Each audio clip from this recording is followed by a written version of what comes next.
ज्ञान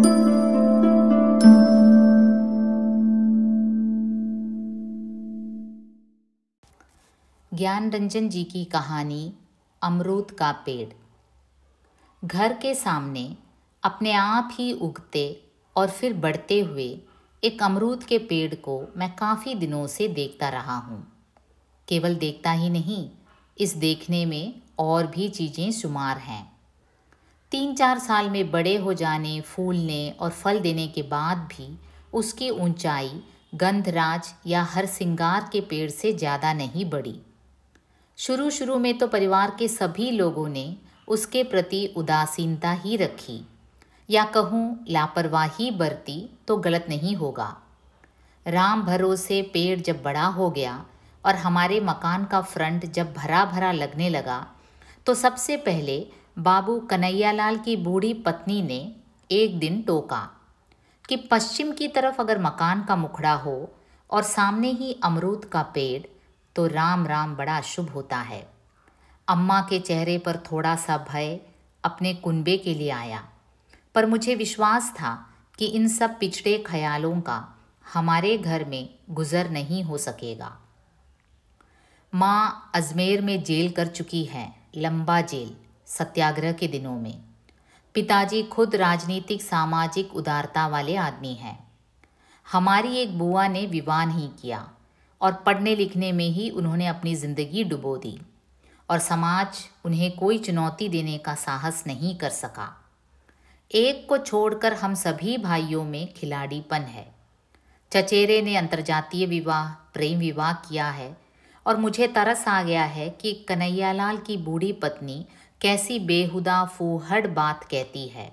खैर, यह तो ऊपरी बात हुई, लेकिन मैं अक्सर पाता कि अंदरूनी तौर पर भी हम सभी लोगों में कहीं पिछड़ेपन की भर्त्सना का भाव अंकुरा रहा है। वैसे अम्मा की प्रीतिकर सुंदर गोरी मुखाकृति पर अमरूद के प्रसंग में हमेशा भय की व्याप्ति हो आती थी। 57 की बरसात में अकस्मात एक दिन मिद्दू ने सबको दौड़ दौड़ कर बताया कि अमरूद में 3-4 सफ़ेद फूल आ गए हैं। मिद्दू की उम्र बढ़ रही थी, उसकी आकृति पर वय का ओप चढ़ रहा था। अमरूद बढ़ने में कहीं उसे अपने विकास की सी संतुष्टि अनुभव हुई होगी। वह खुश थी। बरामदे की खिड़की पर तेज बारिश में हम लोग छोटे से पप्पू को खड़ा कर यह बताते कि वो देखो पप्पू बेटे, अमरूद का फूल, अमरूदा फूल। मैं सोचता कि कहीं पानी के झोंकों में नरम फूल टूट न जाएं। बहुतेरे फूल टूटे भी, लेकिन उनकी जगह नए फूल आते गए, और फिर जल्दी से बीत जाने वाले सुखद दिनों में छोटे छोटे अमरूदों में बदल गए। मुझे लगा कि हमारे घर के सामने का यह अमरूद हमारी ज़िंदगी का एक घरेलू हिस्सेदार होता जा रहा है। घोष बाबू के माली ने माँ को बताया कि पहली फसल के फल तोड़कर फेंक देने से दूसरी बारी में फल खूब और अच्छे आते हैं। अमरूद और नींबू के साथ बात खास लागू होती है। माँ ने विजय से कहकर अमरूद की पहली फसल बड़ी दिलचस्पी से पूरी बाढ़ के पहले ही तुड़वा कर फिंकवा दी थी।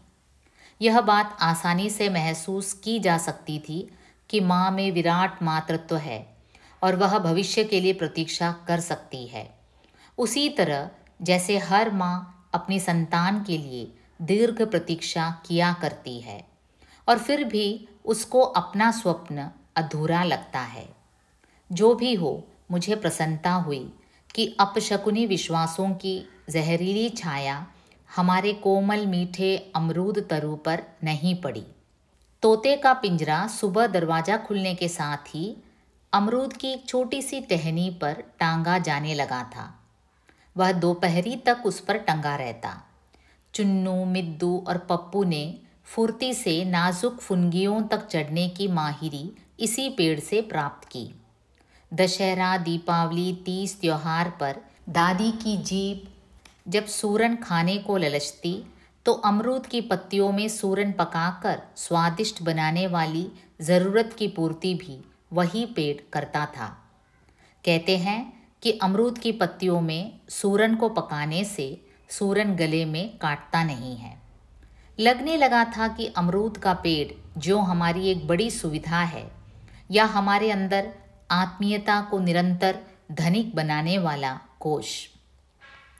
दूसरे बरस के जाड़े में पेड़ खूब लदा फंदा था। अमरूद गोल, छोटे मगर ललछर चित्तियों वाली जात के थे। ढेपियाँ मुलायम होते ही लोग उन्हें तोड़ लेते और पूरे जाड़े जी भर कर घर के टमाटर और अमरूद का सलाद खाया गया।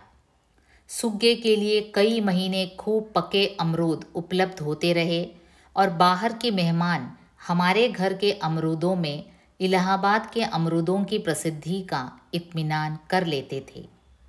यह बात मुझे बहुत रोमांचित करती थी कि हमारे घर तथा निकटतम संबंधियों के यहाँ नई पीढ़ी काफ़ी बड़े अनुपात में आधुनिक हो चली है। मुझे मनस्थितियों और वातावरण की इस तब्दीली का अध्ययन बड़ा सुखद लगा। हम में दृष्टिकोण की उदारता परिलक्षित होती और किसी भी घटना या आकस्मिकता या एक संकीर्ण परिस्थिति को हम लोग अनहोनी नहीं मानते थे। जीवन में सब सहज है, सब संभव। अमरूद की छाया में बेंत की कुर्सियों पर बैठ चर्चाएं कर कर के हम 3-4 भाई बहनों ने अपने उम्र के फ़र्क को दोस्ताना हरकतों से भर दिया। प्रायः बैठकर नए नए विषयों को कुरेद कर, कभी ताप और उग्रता के वशीभूत होकर भी बातचीत करना तेजी से हम लोगों के मनोरंजन और दैनिक निर्वाह का एक अंग होता जा रहा था। मैंने महसूस किया कि घर के बुजुर्गों के बारे में हम लोग अक्सर तुर्श भी हो उठते हैं, लेकिन हमें इस बात की निश्चिंतता थी कि ऐसा होने में अवांछनीय कुछ भी नहीं है, अपितु यह अच्छी बात है। नई चीज़ें यूं ही बनती हैं, जैसे अमरूद का पेड़ हम लोगों के बीच अपशकुन के आरोपों को नष्ट करता हुआ धीरे धीरे बना और वह अब पूरे परिवार का एक खूबसूरत हिस्सा हो गया है। अमरूद फलता फूलता रहा और अब पप्पू ने एक निहायत छोटा सा झूला भी उस पर डाल दिया। इधर हम भाई लोग धीरे धीरे अलग अलग शहरों के भूगोल में जुदा तरीकों की नौकरी के लिए बंटने लगे।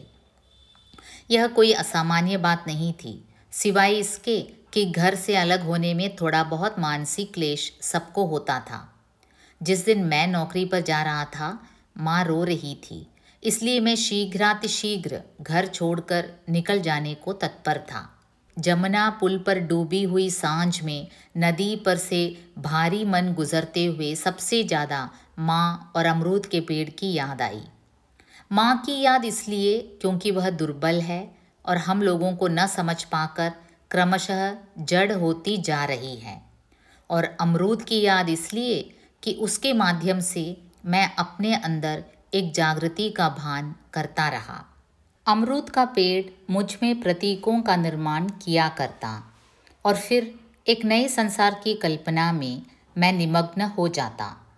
इस ट्रेन यात्रा में और अनेक बार मैं इस नए संसार में डूबकर शक्ति और आत्मसंतुष्टि पाता रहा हूँ।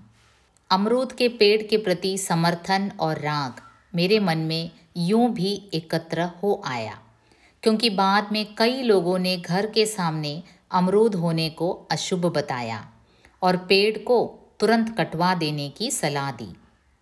माँ पर छा जाने वाला स्वाभाविक भय हमें नागवार गुजरता, क्योंकि ऐसा लगता जैसे माँ हम लोगों के अंदर पैदा होने वाले नए और बलिष्ठ ख्यालों के प्रति असहयोग कर रही है। जब जब अशुभ के ठेकेदारों ने अमरूद की बाबत कुछ कहा, घर के हम सब बच्चे शुद्ध हो उठते थे। वस्तुतः यह गुण हमें हमारे बुजुर्गों से ही मिला था। इस निर्णय पर हम लोग तब पहुँचे जब एक समाज शास्त्रीय बोध हमें स्पर्श करने लगा था। जीवन नए अनुभवों में गुजरने के मध्य व्यतीत होता रहा। मिद्दू ने राखाल के साथ कुछ अमरूद भिजवाए थे और खत लिखा था कि इस बरस जबकि अमरूद भरपूर आया है, कोई घर पर नहीं है, तथा नम कर देने वाली जज्बाती बातचीत के कई नाजुक टुकड़े। पिताजी की चिट्ठियां हमेशा ही कुछ दूसरे प्रकार की रही हैं। उनमें एहसास की चादर ओढ़ने का प्रयत्न या दबाव रहता है। मैं देखता हूँ कि थोड़े समय में ही दुनिया में बहुत परिवर्तन हो गया और यह परिवर्तन तेजी से दूसरे परिवर्तन की भूमिका बनता जा रहा है। बड़े बड़े घातक शरीर दुख मामूली और अचिंतनीय हो गए हैं और पिताजी लिखते हैं कि माँ के बाएं फेफड़े में जो धब्बा था वह पुनः उभर आया है। यह सब किसी अशुभ ग्रह नक्षत्र का दुष्परिणाम है। शायद हम लोगों के बुरे दिन आ गए हैं, लेकिन मैं जानता हूँ कि अब यक्ष्मा बहुत आसान है और कहानियों में भी पात्रों का यक्ष्मा से ग्रसित होना लोगों को द्रवीभूत नहीं कर पाता। अच्छे संपादक ऐसी कहानियों से ऊब गए हैं और उन्हें लौटाना ही श्रेयस्कर समझते हैं। फिर मृत्यु भी आज इतनी असह्य नहीं रह गई है। दुख शरीर से मन पर सिमट आया है। पिताजी ने एक बार यह भी लिखा कि सबसे बड़े भाई चूल्हे चौका अलग करने के लिए एक तनाव पैदा कर रहे हैं। बड़ी चकचक है। बहू ताज़ी रोटियां तो खुद खा जाती हैं और बासी हम लोगों के लिए रख देती है। तुम क्या जानो, हम लोगों का जीना मुहाल हो गया है। इधर तुम्हारी माँ अमरूद का पेड़ काटने को कहती हैं। सब लोग उसे अशुभ बता रहे हैं, आदि आदि। यह एक दुखद प्रसंग था। हालांकि मैंने अमरूद न काटने की अपनी बात पर ही जोर देने वाली एक चिट्ठी माँ को लिख दी थी। राखाल हमारे पेड़ के जो अमरूद लाया था वे बाजारू अमरूदों की सुंदरता से बहुत भिन्न होकर भी स्वादिष्ट थे। अमरूदों के और दोस्तों के बीच अच्छा समय गुजारते हुए मैं किंचित भावुक हो आया।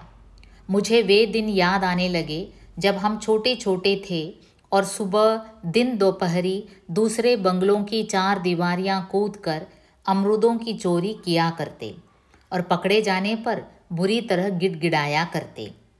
आज हमारे घर में भी अमरूद का पेड़ है तो एक अजीब सा गौरव होता है, यह कि जिसके घर अमरूद नहीं होंगे वे बच्चे ईर्ष्यालु हो गए होंगे, हमारी चार दीवारी कूदते होंगे। अमरूद के इस पेड़ की वजह से रफ्ता रफ्ता पप्पू के बहुत से नन्हे मुन्ने दोस्त हो गए हैं, ऐसा अम्मा ने लिखा था। और भौजाई से उसे इस बात की बहुत डांट पड़ती है कि वह क्यों तबीयत का राजा हो गया है, जिसे चाहे अमरूद लुटाया करता है। अपने इस अमरूद के पेड़ के संबंध में कभी कभार फैशन वाले ढंग से भी मैं सोचा किया हूँ। होटलों के लॉन में लगे बैठने वाले को सुखद छां देते हुए रंगीन छतों की छाया मेरी आंखों में अक्सर उभरी है। हमारा अमरूद का पेड़ एक हरा छाता, एक डंगरा सा फलता फूलता पेड़, अनुपातहीन डाले नहीं बल्कि एक संवारापन। जब घर जाने को पहली छुट्टी मिली तो मन बेहद आतुर हो गया। सुख तन मन पर एक दशहत की तरह सवार था। फिर अंधेरे जमुना ब्रिज से गुजरती हुई गाड़ी ने उत्तेजित कर दिया और रात के सन्नाटे में एक अभूतपूर्व रोमांच के साथ मैंने अपने प्यारे शहर को देखा। वह रात उजाले की प्रतीक्षा में उड़ी हुई नींद की एक सुखद पर बेचैन रात थी। पता नहीं एक अजीब भयानक सी विराटता के ख्याल मन पर छोटे छोटे टुकड़ों में बनते बिगड़ते रहे। जैसे नगर इलाहाबाद की आत्मा में बहुत क्रांति है, अपने आप लोग काम कर रहे हैं, बुद्धियाँ किसी नए रचनात्मक परिवेश के लिए सक्रिय हैं। स्थूल के नाम पर यह शहर परम शून्य है, लेकिन धंसने पर शायद मैं बहुत व्याकुल था। तड़के उठकर मुझे इस बात का बड़ा खेद हुआ था कि शायद हमारे प्रति घर के बड़ों में कोई स्वागत भाव नहीं है। ऐसी स्थितियों में मुझे बारंबार अवनींद्र बाबू का वह चित्र याद आ जाता है जिसमें एक बूढ़े पेड़ की आत्मा अपने को तोड़ देने के प्रयत्न में सुखी है, क्योंकि उसे यह जानकारी है कि उसकी घेर में एक नवल तरु उग आया है।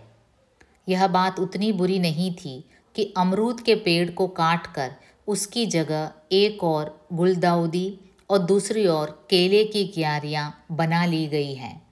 बल्कि चुनौती इस बात की थी कि हम लोगों में जब धीरे धीरे जिंदगी की बुलंदी विकसित हो रही थी, तभी माँ को रूढ़ि और अशुभ के मिथ्या भय ने पराजित कर दिया। शायद माँ की हम संतानें उन्हें अशुभ से लड़ सकने की अपने सामर्थ्य का आश्वासन नहीं दे सकी थी।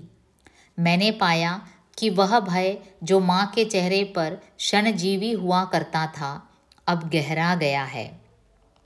माँ का मन यह मान बैठा था कि बड़ी बहू की अलगाव भावना, सबसे छोटे का निठल्लापन, खुद उनकी बीमारी और लोगों का धंधे से बिखर जाना और कुछ नहीं है।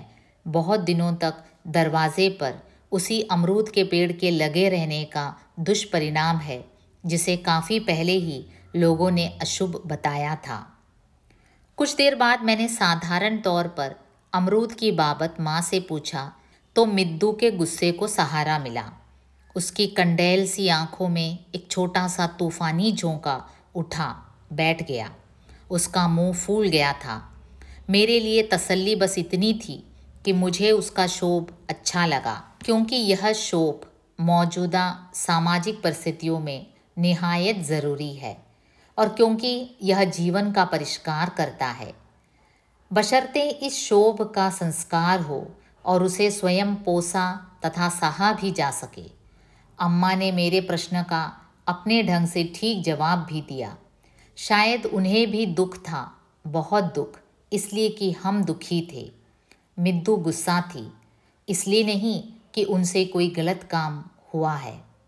सूरज पिछवाड़े के पीपल के ऊपर आ रहा था और जहाँ अमरूद की जड़ थी, वहाँ धूप का एक चकता तेजी से बड़ा होता दिख पड़ा।